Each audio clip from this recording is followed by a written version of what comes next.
They say silence can speak louder than words and distance can reveal more truth than closeness ever could. But what if the one who pulls away isn't running from love? What if they're running from the fear of being loved too deeply? Love hidden behind fear of intimacy is one of the most paradoxical and painful patterns seen in avoidant individuals. They feel deeply but express rarely, love passionately but reveal selectively. To understand them, one must look beyond the surface of detachment and recognize that their avoidance is not born of a lack of emotion, it is born of too much. For the avoidant, closeness is both magnetic and terrifying. Love invites them toward warmth, belonging, and vulnerability, yet those same feelings awaken a buried sense of danger. Somewhere in their past, connection equaled loss, love equaled pain, and being emotionally open equaled being powerless. So they learn to love from a distance, to feel without showing, to care without confessing. The avoidant is not someone who doesn't need love. They are someone who learned to survive without it. Their independence is not always confidence, it is armor. When they fall in love, it shakes the very foundation of their emotional defenses. The person who awakens their feelings also awakens their fears. The closer someone gets to their heart, the louder the echoes of old wounds become. They may start to withdraw, not because their feelings fade, but because they suddenly feel exposed. Love strips away the illusion of control they have built around their emotional world. Every smile, every moment of tenderness becomes both a comfort and a threat. They crave safety, yet safety feels foreign. In this contradiction lies the quiet tragedy of the avoidant lover. Their heart burns with feelings they cannot name, and instead of running toward the person who stirs them, they retreat to solitude where their emotions can't betray them.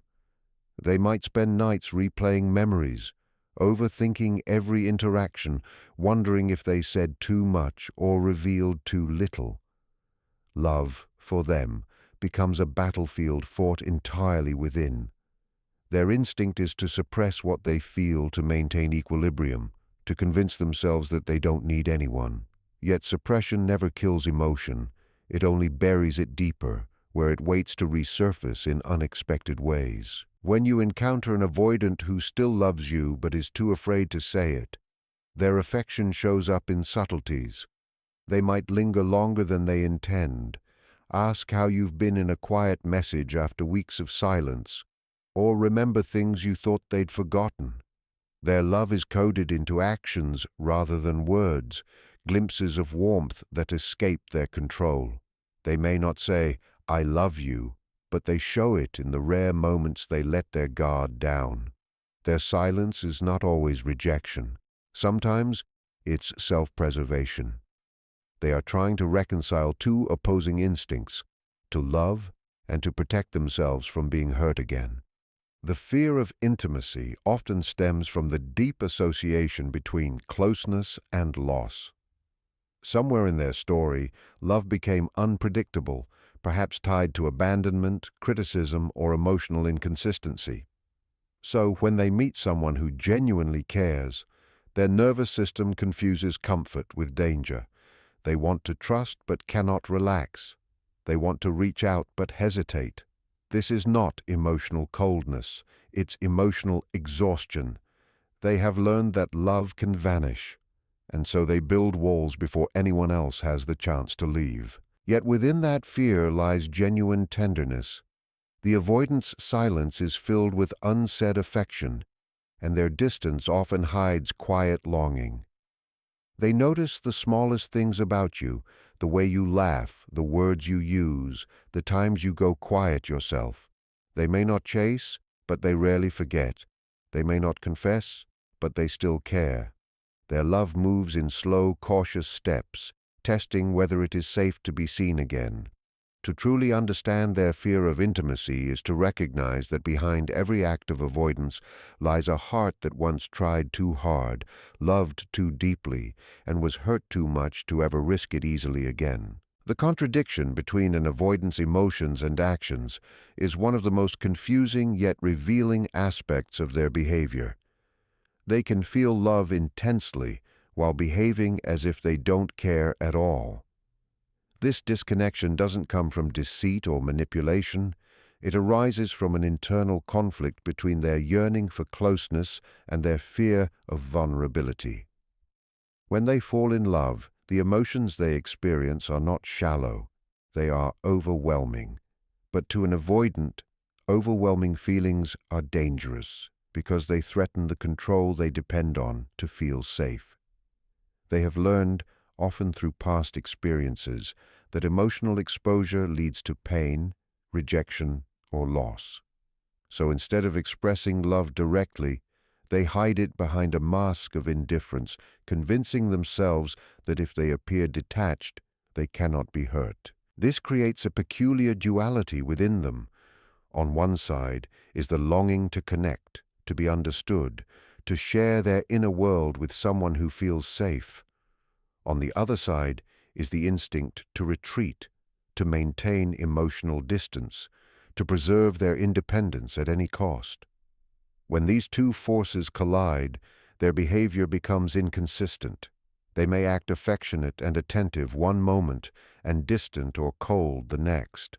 This unpredictability confuses the person they love, but it is simply the reflection of the chaos they feel inside. They do not push away because they have stopped caring.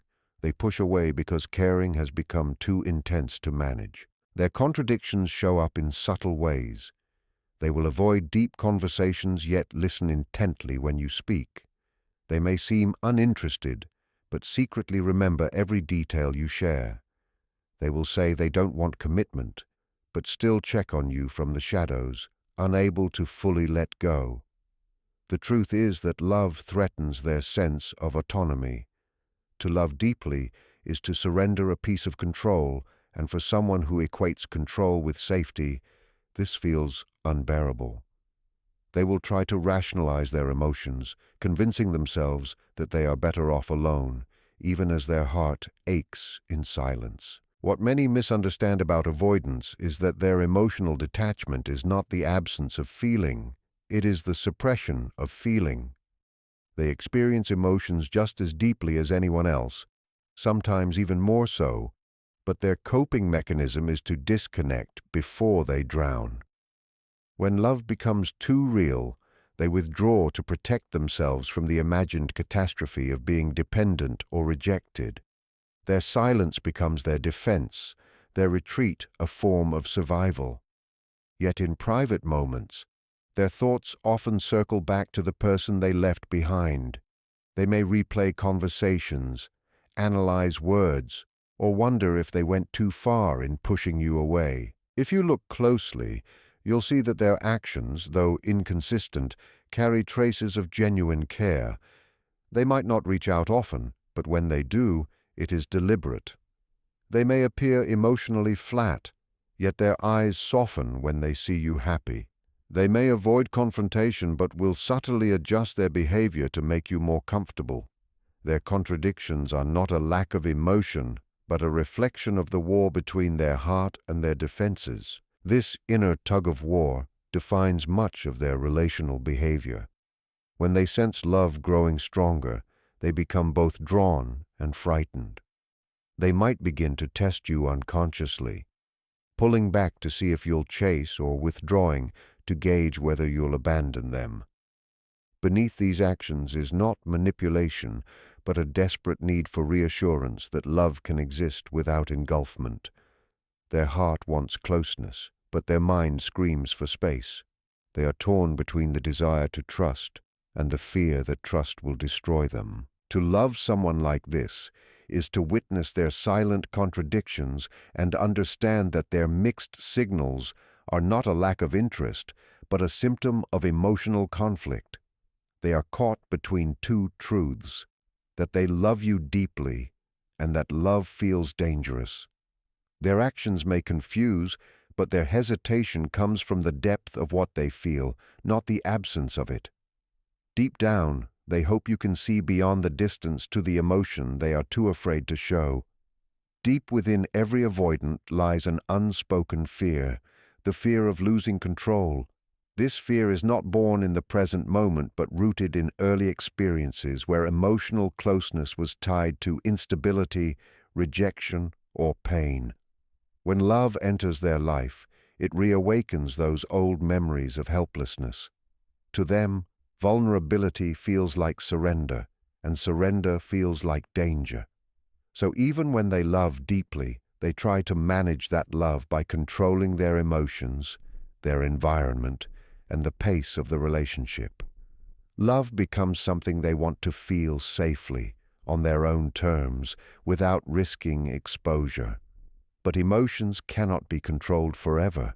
They find their way through the cracks in silence, through subtle acts of care that reveal what words cannot. The avoidance relationship with control is a shield against the unpredictability of emotion.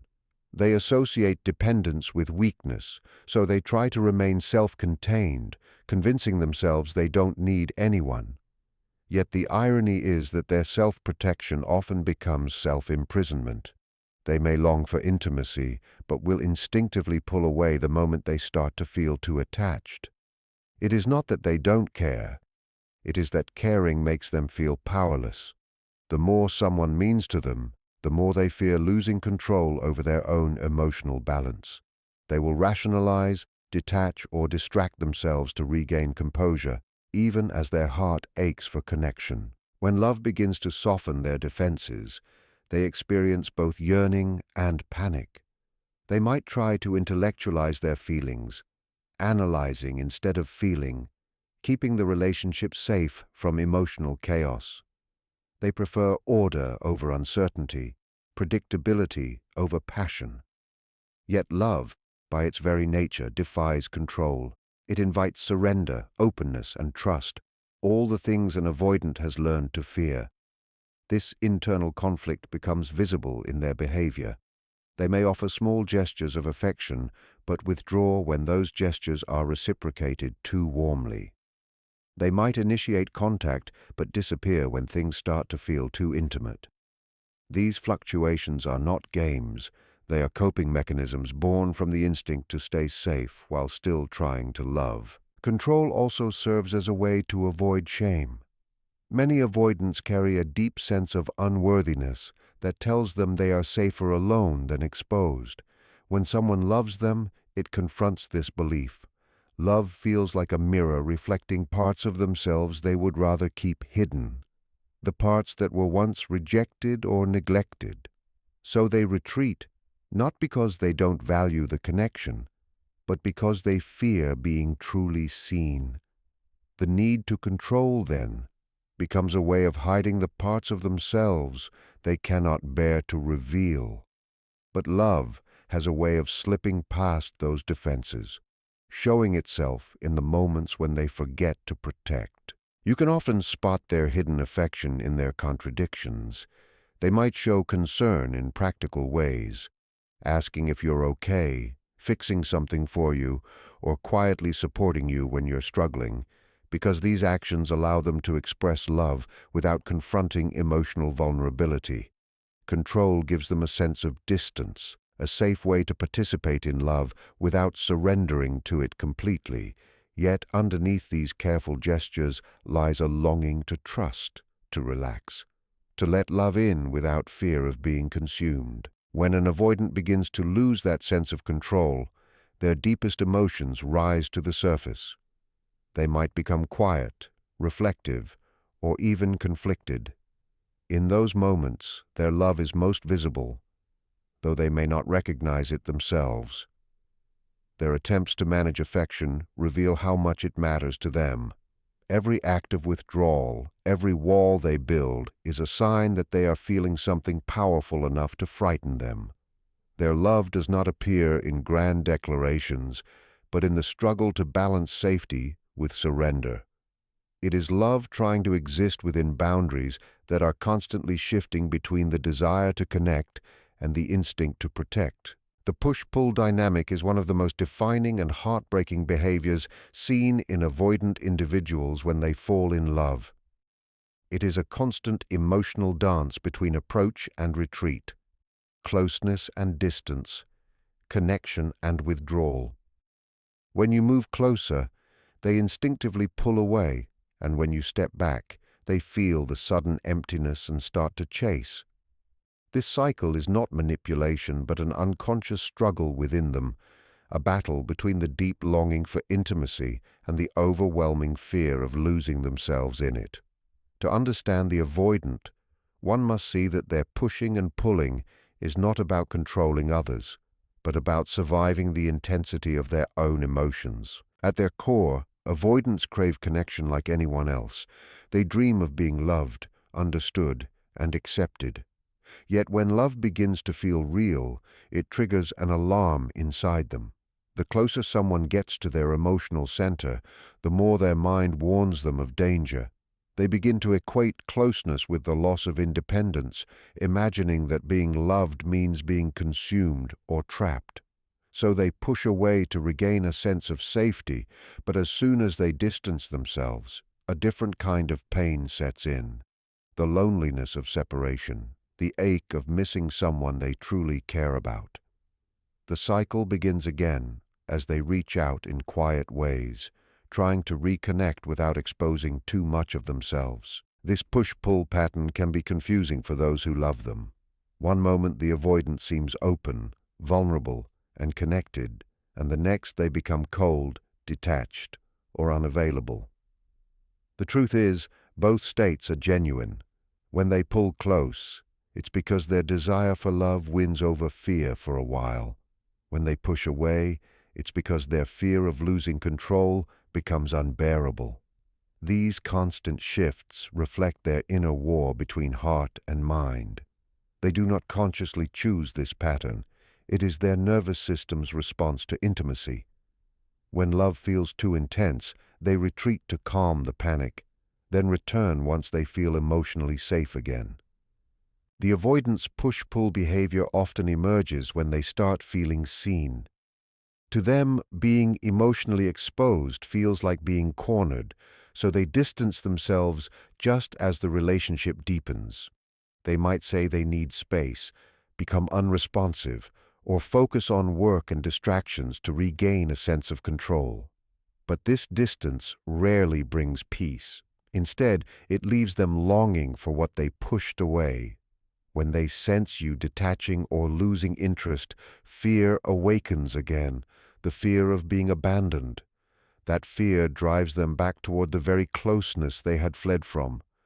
This alternating movement between fear of engulfment and fear of loss becomes a loop they don't know how to escape. For the one who loves them, patience becomes a quiet test of strength.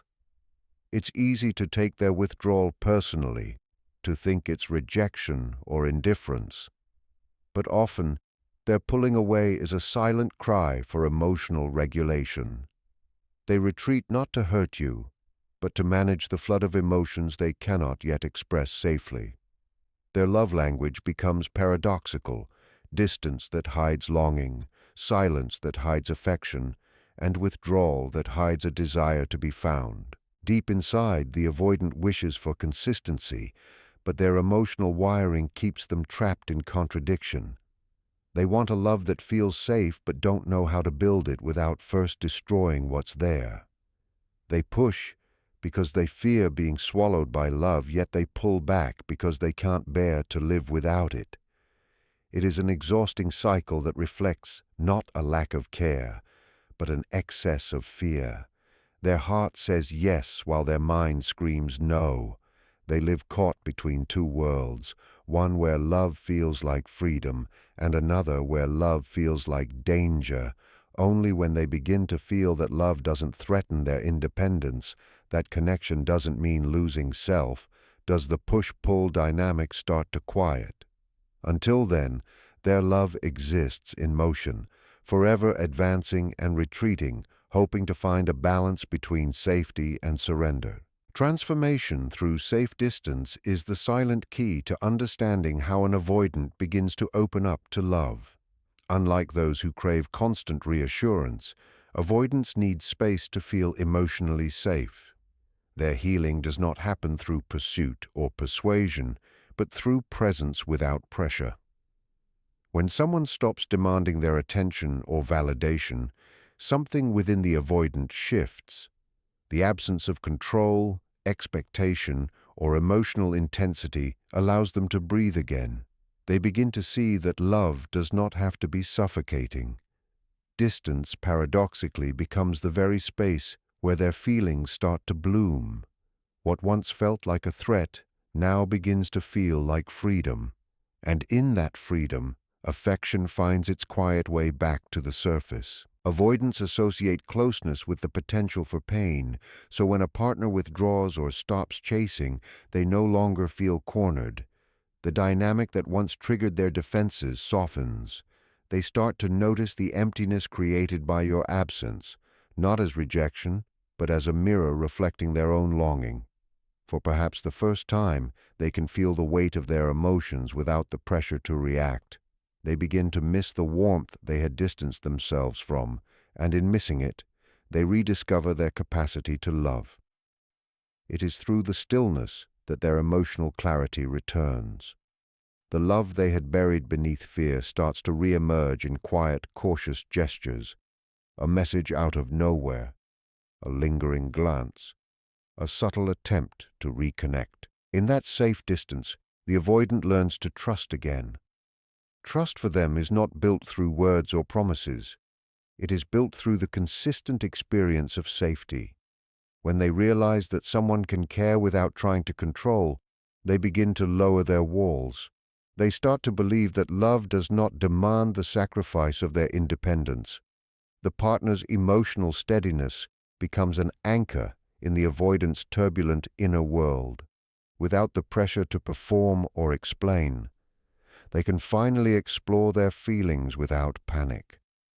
This is where the transformation begins, not through confrontation or persuasion, but through acceptance. When they no longer feel forced to love, they begin to love freely. This process is slow and often invisible from the outside. Avoidants do not return with grand gestures or sudden declarations. Their transformation is quiet, gradual, and deeply internal. They begin to notice how much peace they feel around someone who doesn't chase them, how comfortable it is to be near someone who doesn't demand constant closeness. The emotional safety of that distance helps them reconnect with their authentic self. For the first time, love feels like a choice, not an obligation. And in making that choice willingly, they experience a sense of connection that feels grounding rather than consuming. When you no longer try to change or convince an avoidant, you give them the greatest gift of all, the space to rediscover their own heart. That distance shows them the difference between love that controls and love that allows. It teaches them that affection can exist without losing autonomy, that connection can coexist with freedom. In this newfound balance, their defenses begin to crumble naturally. They reach out not from guilt or fear, but from genuine desire. They return not because they were persuaded, but because they were understood. What appears as detachment from the outside is often the period of deepest reflection within. The avoidant who once ran from love begins to see that it was never love they feared, but the loss of self that came with it. The safe distance proves that they can love and still remain whole. In that realization, their heart softens. They move closer, this time not out of need, but out of choice. Their love becomes steadier, more present, and less defensive. The transformation is not loud or dramatic. It is subtle, but it is real. Love, once seen as a threat, becomes a place of peace, and the distance that once separated now becomes the bridge that connects. To love an avoidant is to learn the art of patience, to understand that their distance is not always rejection, but a reflection of the battles they fight within. Their love is not loud or obvious. It's hidden beneath hesitation, revealed through small gestures, and protected by walls built long before you arrived. The signs of their love may not come through grand expressions, but through subtle acts of care, quiet consistency, and the courage it takes for them to return after retreating. When you stop chasing, when you respect their need for space, you offer them what they have never truly known: love without pressure, affection without fear, connection without loss of self. And it is in that gentle freedom that their heart finally begins to trust, to unfold, and to love openly. Because the truth is, the avoidant never stops feeling. They simply wait for a love strong enough to make them feel safe in their own vulnerability.